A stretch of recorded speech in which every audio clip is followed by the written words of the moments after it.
They argued, our parents, our husbands, they will never let us back because we abandoned them. Krishna said, I will arrange, they will allow you back. So even going back was a great risk. Going there was a tremendous risk, but going back was a great risk. But that was their faith in Krishna.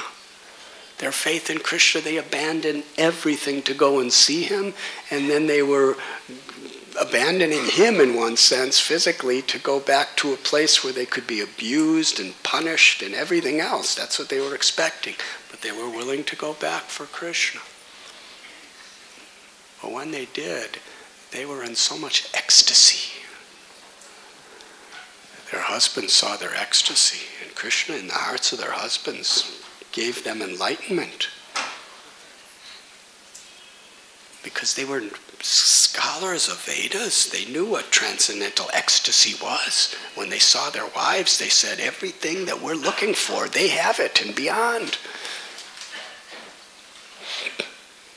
Then they started, the Brahmins condemned themselves. Because when they saw the ecstasy of their wives' love, they realized who Krishna was. It's quite similar to the Nagapatnis and Kaliya. Of course, Brahmins are different than Kaliya. But ultimately, Kaliya surrendered even more than the Brahmins. And Kaliya was not Brahminical at all. The Brahmins were very clean. They did, made everything with achmans and cow dungs and yantras, and they made everything perfectly clean as far as possible. And Kaliya was just vomiting poison everywhere he went. But the similarity between both of them is when Kaliya saw the love of his wives for Krishna, he became enlightened. And when the Brahmins saw the ecstasy of their wives' love, they realized who Krishna really was. Vedaischa sarveham eva vedyo. We are scholars of Vedas, but all the Vedas are to know Krishna. And we are so condemned. We are performing all these pujas and all these yagyas and all our mantras and tantras and yantras and mudras and all of these other things, and we're reciting the Vedas so precisely, and the whole purpose is to please Krishna. And as the culmination of all of our Brahminical duties, Krishna sent his friends to allow us to serve him and please him, and we were so caught up in the rituals which are meant to do that we completely neglected to please him and serve him.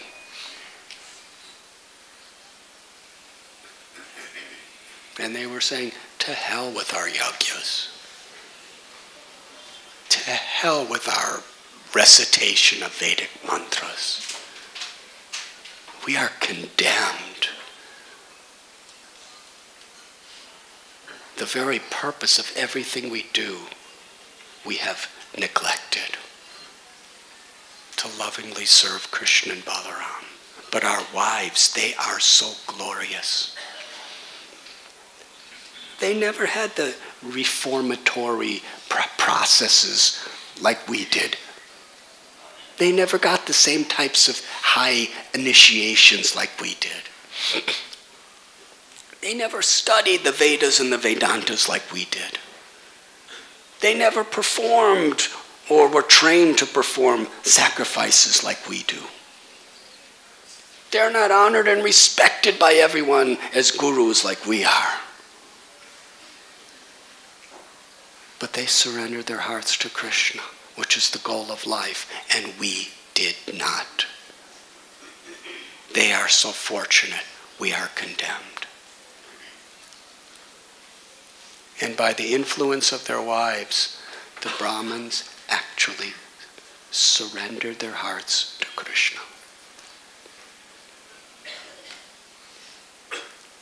But not totally. The last verse of this chapter,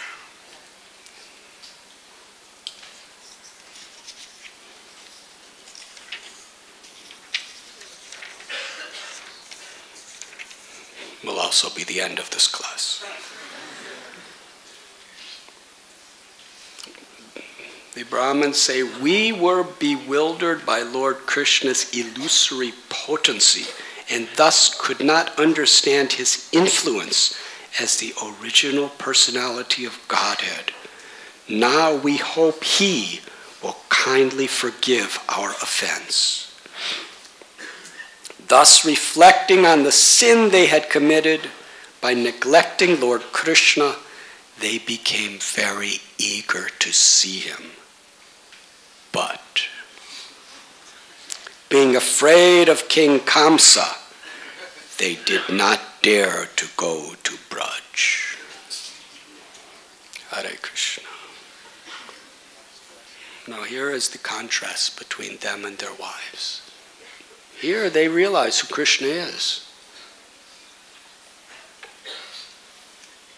And they're actually, in their own little way, surrendering their hearts to Krishna.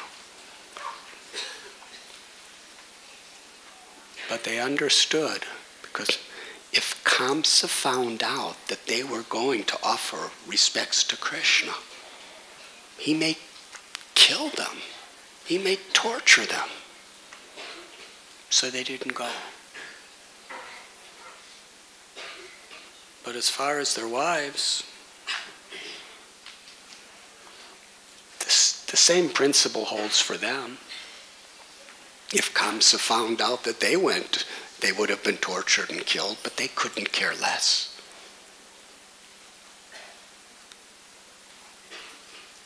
Sarvadharaman Parityasha.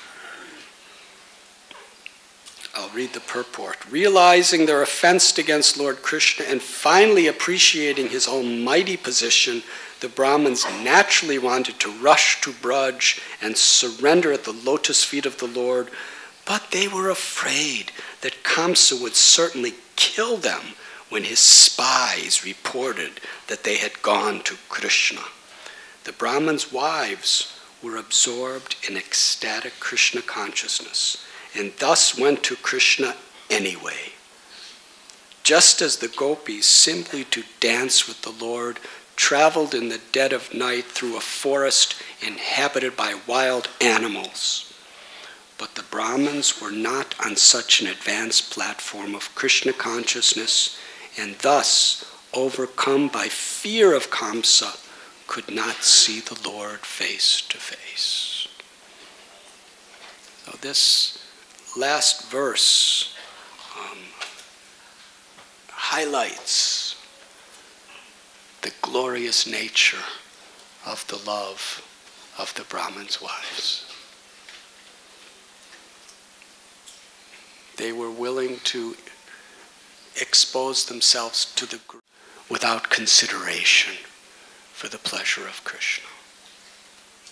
This is ahoitaki apratihata. Unmotivated, uninterrupted devotional service. This apratihata, uninterrupted by circumstances. We cannot imitate. But this is the nature of the Brahmins' wives. This is the nature of the gopis. This is Vrindavan.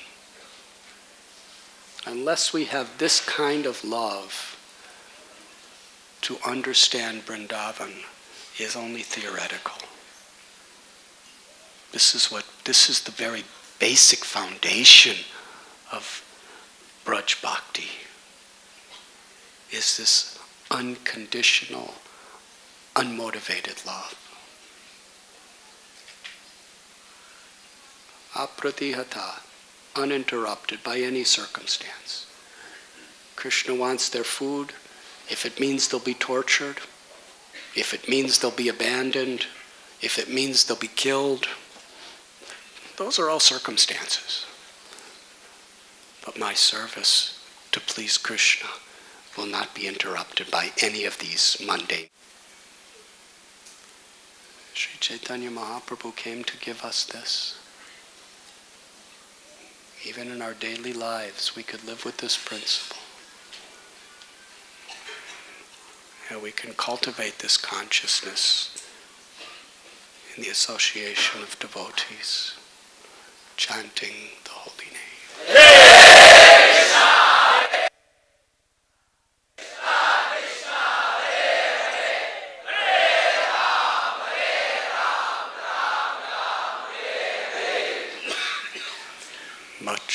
louder, please.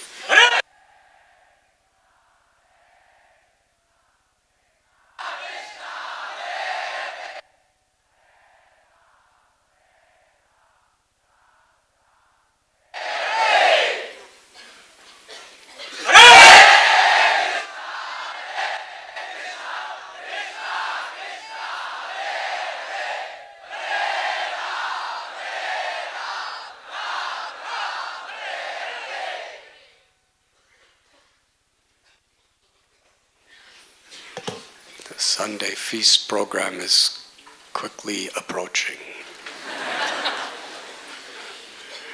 So everyone, please. Have you had breakfast prasad yet?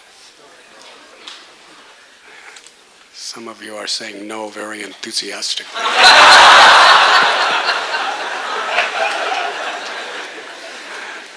Srila Prabhupada ki jai. Thank you very much.